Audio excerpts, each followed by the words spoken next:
Hello बच्चों, I am Manish and I welcome you. बच्चों, आज की जो हमारी क्लास है क्लास 7th की होगी। मैथ पढ़ रहे होंगे, चैप्टर फर्स्ट पढ़ेंगे और उसमें एक्सरसाइज डी हम सॉल्व करेंगे। ठीक है बच्चों।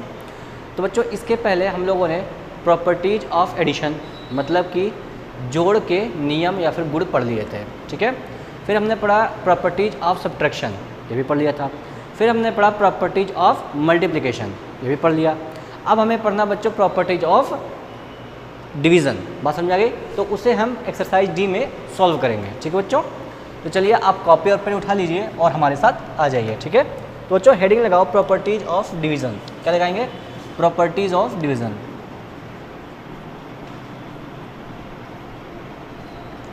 Of division, properties of division. ठीक है। ऑफ इंटीजर्स कर लो, of integer, of integers, integers. बच्चों एक मिनट मुझे समय दें ताकि मैं इंक डाल सकूं। बच्चों आप बताइए क्लोजर प्रॉपर्टी क्या होती है? आपने क्लोजर प्रॉपर्टी में एडिशन में पढ़ा था कि दो इंटीजर्स का सम जो होगा वो भी क्या होगा? एक इंटीजर ही होगा। आपने सब्ट्रैक्शन में भी पढ़ा कि दो इंटीजर्स हैं और उनका सब्ट्रैक्शन भी क्या होगा? इंटीजर ही होगा। आपने मल्टीप्लिकेशन में पढ़ा कि दो इंटीजर हैं तो उनका मल्टीप्लिकेशन भी क्या होगा? इंटीजर ही होगा।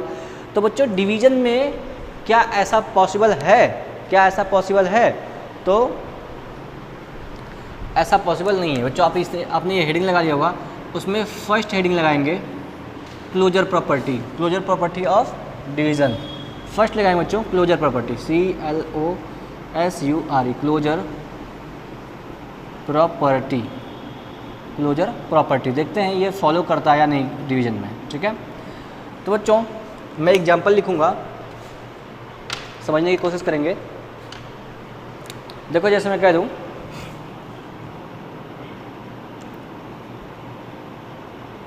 25/5। ठीक है। तो आपने जब 25 में 5 से डिवाइड किया तो आपको क्या मिलेगा? 5 मिलेगा। बच्चों ये आपने एक इंटीजर है उसमें एक इंटीजर से भाग किया तो आपको क्या मिलेगा? एक इंटीजर ही मिलेगा। बात समझ में आ गई? अगर डिवाइड हो गया तो आपको जो मिलेगा वो भी क्या होगा? इंटीजर होगा। ये क्या बच्चों? एक इंटीजर है। क्या है? एक इंटीजर है, INTEGER। बात समझ में आ गई? सेकेंड एग्जाम्पल मैं कह दूं -36 में आप 12 से डिवाइड कर रहे हैं। तो बच्चों आपको पता है जब आप माइनस में डिवाइड करें तो इस माइनस को भूल जाओ।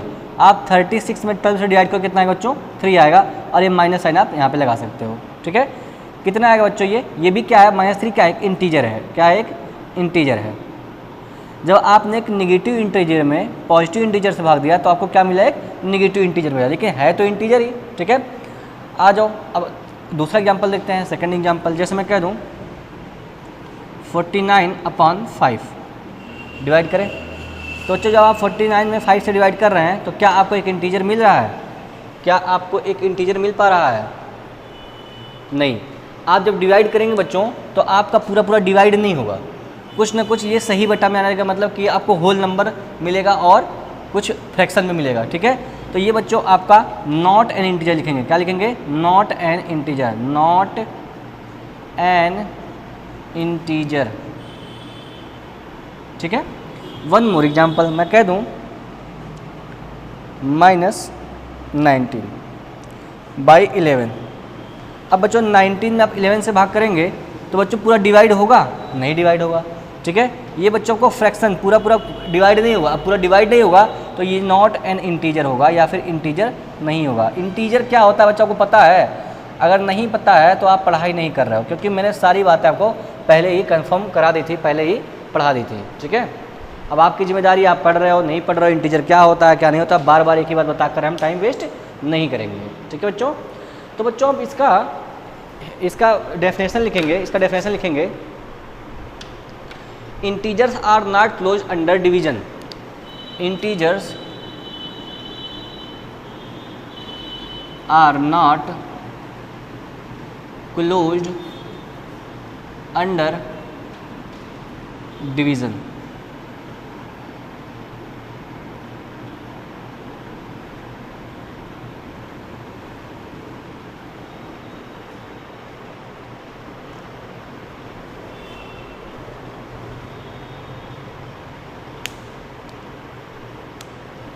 the result of two integers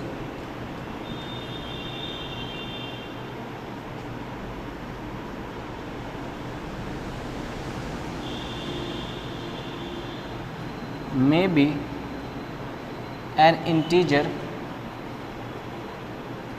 or an fraction, oh sorry, not or a fraction, या फिर नॉन इंटीजर लिख लीजिए, और अ नॉन इंटीजर। मैंने क्या कहा, integers are not close under division. Division जो है, डिवीजन के अंतर्गत में क्लोजर प्रॉपर्टी फॉलो नहीं करता है, ठीक है। The result of two integers may be an integer और ए नॉन इंटीजर। दो इंटीजर्स का, सॉरी बच्चों यहाँ पे कुछ आपको सही करना पड़ता है, रिजल्ट ऑफ, ठीक है, एक मिनट यहाँ पे थोड़ा सही करेंगे। द रिजल्ट ऑफ, थोड़ा सा यहाँ पे सही करेंगे, the result of division of two integers, the result of division of two integers may be an integer और ए नॉन इंटीजर। बात समझ आ गई। तो बच्चों यहाँ पे देख रहे हैं आपने, ये इंटीजर भी हो सकता है और नॉन इंटीजर भी हो सकता है। तो बच्चों डिवीजन में क्लोजर प्रॉपर्टी फॉलो करेगा, नहीं करेगा। बात समझ आ गई। तो बच्चों आप इसे नोट कर लेंगे जल्दी से। आ जाइए, चलते हैं कम्यूटेटिव प्रॉपर्टी पे।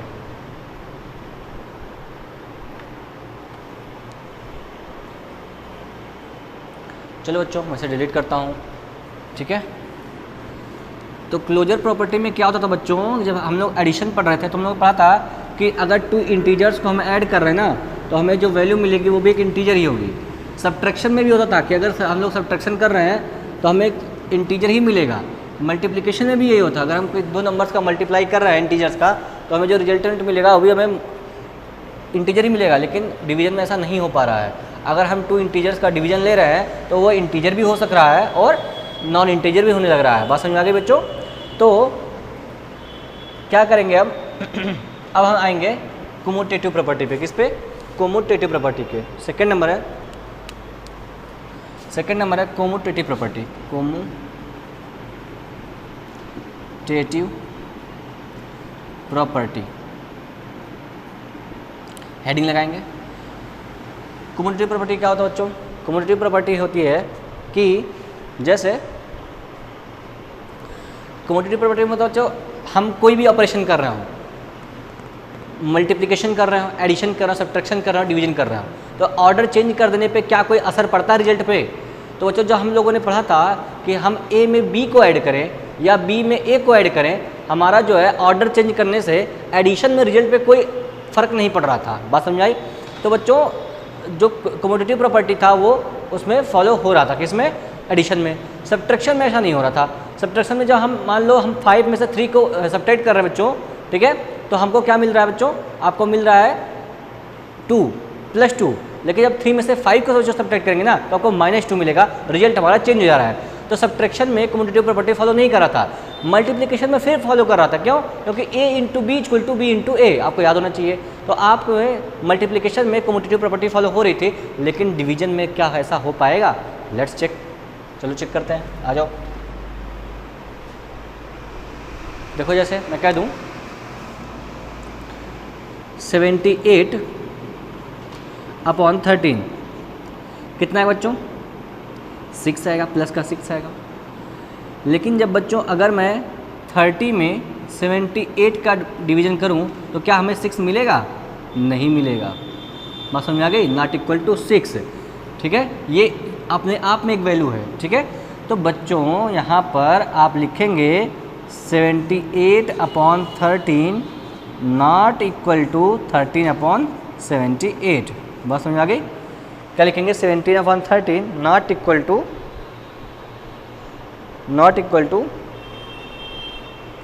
13/78, ठीक है।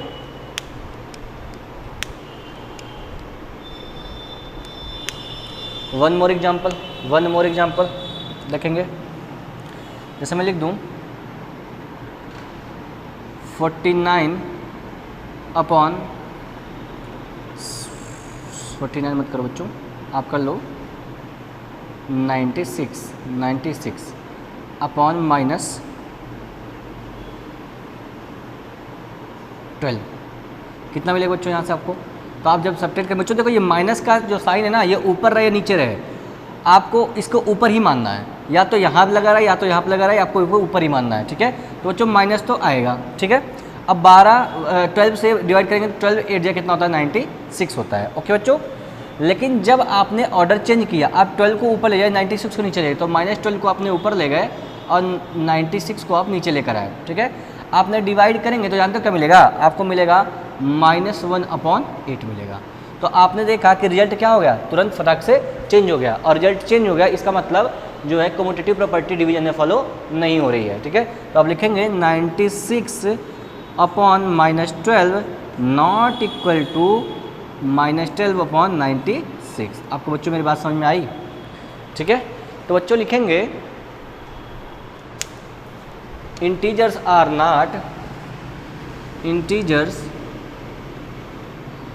Not commutative under division. आपको मेरी बात समझ में आई होगी बच्चों। आप जल्दी से इसे नोट करें, फिर हम आगे बढ़ जाएंगे। जल्दी से आप नोट कर लें इसे।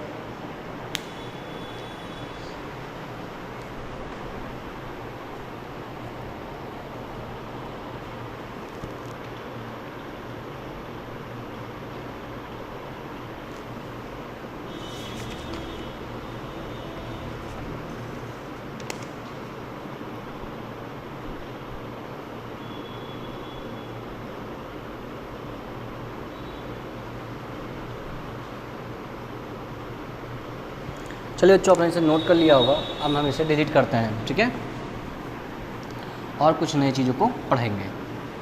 चलो बच्चों आ जाओ, लिखो बच्चों, कुछ रिलेशन लिखते हैं। Relation of integer with 0 and 1 under division. Relation of integer, heading लगा लो बच्चों, हेडिंग लगा लो। थर्ड प्रॉपर्टी है relation of integers with 0 and 1 with 0 and 1 under division. Division के अंतर्गत 0 और 1 का इंटीजर्स के साथ क्या रिजल्ट होता है उसे हमें देखना है। तो बच्चों दिख रहा हूँ मैं आपको, कहाँ तक दिख रहा है उस हिसाब से मैं अपने बोर्ड को एडजस्ट करूँगा, ठीक है बच्चों। चलो देखते हैं। चलो बच्चों, तो फर्स्ट में देखते हैं, लिख लेते हैं if A is an integer. और यदि ए जो है हमारा ना एक इंटीजर है, तो कुछ वैल्यूज को हम देखते हैं, ठीक है। आ जाओ, जैसे मैं कह दूँ बच्चों a डिवाइडेड बाई 1, ठीक है। अगर कोई ए इंटीजर है, उसमें 1 से आप डिवाइड कर दीजिए ना, तो आपको जानते रिजल्ट क्या मिलेगा। आपको दिख नहीं रहा होगा, थोड़ा सा मैं इसको स्पेस बना देता हूँ। a डिवाइडेड बाई, अब दिख रहा होगा आपको, a डिवाइडेड बाई 1। अगर आप कोई ए इंटीजर ले रहे हो और उसमें आप 1 से डिवाइड कर रहे हो ना, तो आपको जो रिजल्ट मिलेगा वो a ही मिलेगा। क्योंकि बच्चों 1 एक ऐसा नंबर है ना कि आप उसमें किसी नंबर का मल्टीप्लाई कर दो या फिर उस नंबर में 1 से डिवाइड कर दो, आपका सेम रिजल्ट आता है। बात समझ में आ गई? जैसे मैं कह दूं 3 डिवाइडेड बाई 1, 3 डिवाइडेड बाई 1, आपको रिजल्ट क्या मिलेगा? 3 मिलेगा। 3 एक इंटीजर है, उसमें 1 से डिवाइड किया तो आपको क्या मिलेगा बच्चों? 3 ही मिलेगा, ठीक। मैं कह दूँ -5 डिवाइडेड बाई 1, -5 क्या एक इंटीजर है, 1 से डिवाइड करो क्या मिलेगा रिजल्ट? -5 मिलेगा। वन मोर एग्जाम्पल मैं कह दूँ -9 डिवाइडेड बाई 1, क्या मिलेगा बच्चों? आपको -9 ही मिलेगा, ठीक है। क्योंकि -9 एक इंटीजर है, 1 से डिवाइड करोगे तो आपको -9 ही मिलेगा, ठीक है। सेकंड है बच्चों, अगर a कोई इंटीजर है उसमें आप डिवाइड कर रहे हो ना -1 से, किससे? -1 से, तो आपको रिजल्ट क्या मिलेगा? आपको रिजल्ट माइनस का ए ही मिलेगा। क्यों ऐसा हो रहा है बच्चों? मैंने कहा था अभी, अगर मान लो कोई नंबर है ए, उसको आप डिवाइड करो -1 से, तो ये माइनस चाहे ऊपर हो माइनस चाहे नीचे हो, आपको तो माइनस में उत्तर मिलेगा। हम मान के कहाँ चलेंगे? ये ऊपर मान के चलेंगे। बात समझ में आ गई? तो इसको हम ऊपर ट्रांसफर कर सकते हैं, ठीक है। तो माइनस हो गया। अब बच्चों माइनस जब हो गया, हमने माइनस उतार लिया, अब ए में आप 1 से डिवाइड करेंगे तो आपको क्या मिलेगा? ए मिलेगा। अभी हमने तुरंत पढ़ा है। तो बच्चों आप इस बात का ध्यान देंगे, जब आप ए में मतलब कि कोई भी इंटीजर हो उसमें -1 से डिवाइड कर रहे हैं तो आपको -a आंसर मिलेगा। जैसे मैं कह दूँ अभी आप कुछ नोट नहीं करेंगे, अभी आप देखते जाइए, मैं लास्ट में टाइम दूंगा नोट करने का। जैसे मैं कह दूँ 5 डिवाइडेड बाई -1, तो बच्चों उत्तर क्या आएगा? 5 डिवाइडेड बाई -1 कितना आएगा बच्चों? -5 आएगा। ओके बच्चों, फिर मैं कह दूँ -9 डिवाइडेड बाई -1, ठीक है, -9 डिवाइडेड बाई -1, तब कितना रिजल्ट आएगा बच्चों? देखो -9 डिवाइडेड बाई -1, तो बच्चों माइनस से माइनस कैंसिल हो जाएगा। क्या आएगा? 9 डिवाइडेड बाई 1, और 9 में किसी नंबर से 9 में अगर आप 1 से डिवाइड करें तो आपको रिजल्ट क्या मिलेगा? 9 मिलेगा। बात समझ में आ गई बच्चों? तो क्या लिख लेंगे? -1। आप इसको ऐसे भी समझ सकते हैं कि जैसे मान लो अभी मैंने बताया कि अगर आप a में -1 से डिवाइड करो तो आपको -a ही मिलेगा ना। तो अब a की जगह पे मैंने -9 रख दिया है। अब आप -9 में जब -1 से डिवाइड कर रहे हैं बच्चों, तो आपको माइनस का क्या मिलेगा? -9 मिलेगा। बात समझाई? तो माइनस माइनस क्या हो जाएगा? तो अभी प्लस हो जाएगा, प्लस का 9, अब प्लस लगाने की जरूरत नहीं है। बात समझाए बच्चों? तो आप किसी भी तरीके से समझिए, हर तरफ से अपने आप में क्लैरिटी रखिए, ठीक है। सॉरी बच्चों, ये -9 आएगा, क्या लिख रहा हूँ मैं। नेक्स्ट आ जाओ, मैं कह दूँ -10 डिवाइडेड बाई -1। अब बच्चों आपको क्या रिजल्ट मिलेगा? -10 क्या हो जाएगा ये बच्चों? Is equal to +10। बात समझाए बच्चों? तो आपको ये बात मेरी समझ में आ गई होगी। बहुत ही आसान है, बहुत ही आसान है, कुछ भी दिक्कत वाली बात इसमें भी नहीं होनी चाहिए। तो बच्चों आप 2 एग्जाम्पल्स पढ़ चुके हैं। ये फर्स्ट रूल था, नीचे उसके एग्जाम्पल्स हैं, ये सेकंड रूल है, उसके भी एग्जाम्पल्स हो गए। अब आ जाते हैं हम थर्ड अपने प्रोफार्मा पर, थर्ड प्रॉपर्टी पर, ठीक है। आ जाओ बच्चों। थर्ड बच्चों, अगर आप कोई इंटीजर a है, अगर आप उसमें उसी इंटीजर से डिवाइड कर दीजिए ना तो आपको 1 मिलेगा। कितना मिलेगा बच्चों? 1 मिलेगा। कैसे बच्चों? जैसे मैं कह दूँ 5 को आप 5 से डिवाइड करो, 5 को 5 से डिवाइड करो, तो बच्चों आप डिवाइड ऐसे ही करते हो ना, 5 को 5 से डिवाइड करोगे तो 5 1 जा कितना होगा? 5, और ये कट जाएगा। आपका कोसेंट कितना आएगा? 1 आएगा। तो बच्चों इसका कोसेंट कितना आएगा? 1 आएगा। तो वही तो लिखा हुआ है कि अगर आप एक इंटीजर में दूसरे इंटीजर से भाग कर रहे हो तो आपका कितना आएगा? 1 आएगा। जैसे मैं कह दूँ 5 डिवाइडेड बाई 5 में 5 से डिवाइड करोगे तो 1 आएगा, रिमाइंडर कुछ बचेगा नहीं। मैं कह दूँ 3 डिवाइडेड बाई 3 कितना आएगा बच्चों? 1 ही आएगा, कोई दिक्कत नहीं। मैं कह दूँ -9 डिवाइडेड बाई -9 तो क्या आएगा बच्चों? क्या आएगा बच्चों? क्या आएगा? आप कहेंगे आंसर आएगा 1। कैसे? -9 डिवाइडेड बाई -9, माइनस से माइनस कट जाएगा और 9 में 9 से डिवाइड करेंगे बच्चों 1 आएगा। बात समझ आ गई बच्चों? तो आपको मैं एक एक बात क्लियर करते चल रहा हूँ, आपको कोई दिक्कत नहीं आने वाली है, ठीक है। ये भी प्रॉपर्टी हो गई बच्चों आपको। नेक्स्ट प्रॉपर्टी पे आ जाओ, 0 divided by a, 0 divided by a, 0 divided by a। अगर a कोई इंटीजर है और उससे आप 0 में डिवाइड कर रहे हो तो हमारा रिजल्ट क्या आएगा? तो हमारा रिजल्ट क्या आएगा बच्चों? देखो 0 ऐसा नंबर है ना, ऐसा नंबर है ना जो हर नंबर से डिवाइड हो जाता है। इस बात को ध्यान रखना। 0 हमारा एक ऐसा नंबर है जो हर एक नंबर से ही डिवाइड हो जाता है। 1 से भी, 2 से भी, 3 से भी, -4 से भी, 5 से भी, 6 से भी, किसी भी नंबर से डिवाइड हो जाएगा। क्यों?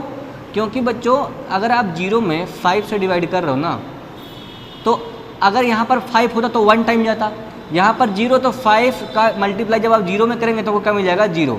और यहाँ पे 0 से 0 करेंगे तो रिमाइंडर कुछ नहीं आएगा, और जब रिमाइंडर कुछ नहीं आया इसका मतलब ये नंबर डिवाइड हो गया। तो बच्चों 0 जो है ना वो हर नंबर से डिवाइड हो जाता है, तो इसका रिजल्ट क्या आएगा बच्चों? 0 ही आएगा। बात समझा गए? जैसे मैं कह दूँ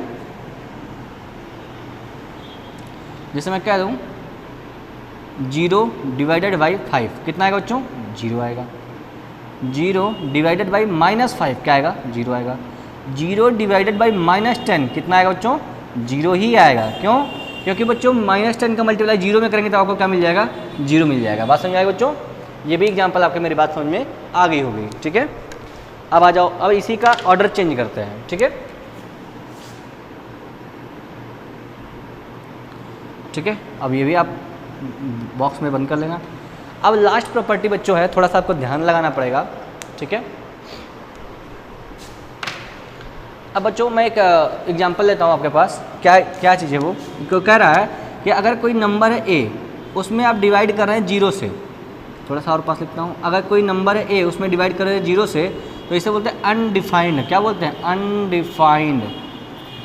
क्या बोलेंगे? अनडिफाइंड। क्या मतलब होता है अनडिफाइंड का, समझना बच्चों। देखो जैसे मैं कह रहा हूँ बच्चों 15 में डिवाइड करो 5 से, कितना आएगा बच्चों? 3 आएगा। ओके, मैं कह रहा हूँ बच्चों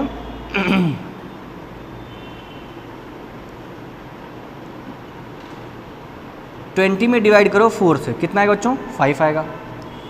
वन मोर एग्जाम्पल, मैं कह रहा हूँ बच्चों 22 में डिवाइड करो 11 से, कितना आएगा बच्चों? 2 आएगा। ठीक है, अब आप यहाँ पे देख रहे हो कि इन दोनों का अगर हम मल्टीप्लाई कर रहे हैं तो हमें ये वैल्यू मिल रहा है, 5 3 जा 15। इन दोनों को मल्टीप्लाई करो 4 5 जा 20, हमें ये वैल्यू मिल रहा है। 11 में 2 का मल्टीप्लाई करो बच्चों, हमको ये वैल्यू मिल रही है। सही बात है, कोई दिक्कत नहीं यहाँ पर। ठीक है, लेकिन बच्चों जब आप 0 में किसी नंबर से डिवाइड कर रहे हो, देखो जब आप मान लो आपने 15 में डिवाइड कर दिया 0 से, तब आप क्या लिखोगे यहाँ पर? आप क्या लिख सकते हो यहाँ पे? आप यहाँ पर कुछ भी नहीं लिख सकते भाई, 0 कोई नंबर ही नहीं है, 0 कोई नंबर ही नहीं है। तो आप डिवाइड करके यहाँ पे 2 लिख दोगे क्या है, या फिर 3 लिख दोगे, 4 लिख दोगे? कुछ नहीं लिख पाओगे, क्योंकि वो जो 0 का 2 में मल्टीप्लाई करोगे तब भी 0 आएगा, 0 में 3 का मल्टीप्लाई करोगे तब भी 0 आएगा, 0 में 4 का मल्टीप्लाई करोगे तब भी 0 आएगा। हमको ये वैल्यू तो मिल ही नहीं रही ना, हमको ये वैल्यू तो मिल ही नहीं रही है। तो बच्चों हम इसका कोई सही प्रूफ नहीं दे सकते हैं, बात समझ आ गई। लेकिन जब आप किसी नंबर में किसी नंबर से डिवाइड करते हैं, जो नंबर यहाँ पर आता है उसमें डिवीजन से मल्टीप्लाई करने पर हमको डिविडेंड मिलना चाहिए, बात समझ आ गई। लेकिन यहाँ पर ऐसा हो नहीं पा रहा है। यहाँ पे आप कुछ भी लिख दोगे ना, अंटे संटे सब भी लिख दो, लेकिन मल्टीप्लाई करने पर आपको 0 ही मिलेगा, 0 ही मिलेगा, 0 ही मिलेगा। ये कभी कोसेंट या कभी डिविडेंड के बराबर आएगा ही नहीं, आप कोई वैल्यू फिक्स कर ही नहीं पाओगे। इसलिए ये अनडिफाइंड होता है। क्या होता है? अनडिफाइंड। अगर आपके बात समझ में आ जाए तो बहुत अच्छी बात है, नहीं तो आप इसे रट लेंगे, कोई बात नहीं है। ठीक है, तो बच्चों आप क्या है इसको क्या करेंगे, मान लो आप 5 में डिवाइड कर रहे हैं 0 से, तो क्या लिखेंगे? अनडिफाइंड। क्या लिखेंगे? अनडिफाइंड। आप अगर 5 में -5 में डिवाइड कर रहे हैं 0 से, तो क्या लिखेंगे? अनडिफाइंड। क्या लिखेंगे? अनडिफाइंड। अगर आप -10 में डिवाइड करें बच्चों 0 से, तो क्या लिखेंगे? अनडिफाइंड। बात समझ आ गया बच्चों? तो बच्चों आप इस चीज़ को भी हाईलाइट कर लेंगे ताकि आपके दिमाग में हमेशा ये बात बन के रह जाए, आप ये से भूले ना। ठीक है बच्चों, तो ये बच्चों जो प्रॉपर्टीज़ थी खास वो मैंने आपको पढ़ा दी हैं, आप इसे नोट कर सकते हैं। ठीक है, जल्दी से नोट कर लो बच्चों आप इन्हें।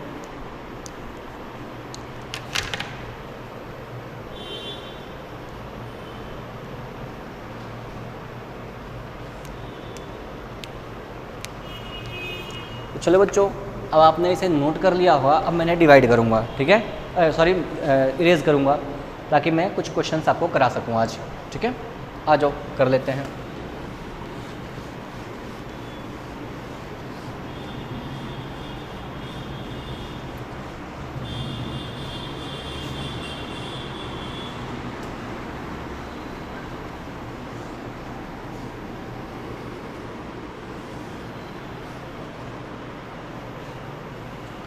अब बच्चों आप एक्सरसाइज डी पर आ जाइए। अब आप अपने पेपर में क्वेश्चन नंबर 1 के एक्सरसाइज डी पर आ ही जाइए। ठीक है, क्या है बच्चों इसमें लिखा हुआ है, चलो बच्चों एक काम करते हैं, हम क्लास को आज यहीं पे बाइंड अप कर देते हैं। ठीक है, नहीं तो आप परेशान हो जाओगे। अभी आपके लिए इतनी सारी चीज़ें बहुत ज़्यादा है, मोर देन इनफ है। ठीक है, तो नेक्स्ट क्लास में बच्चों हम question number exercise number D को फिनिश कर लेंगे। आज के लिए हम यहीं पर क्लास फिनिश कर रहे हैं। ठीक है बच्चों, आप अपना ख्याल रखिए और जो भी चीज़ें आपको पढ़ाई गई हैं उन्हें अच्छे से पढ़िए।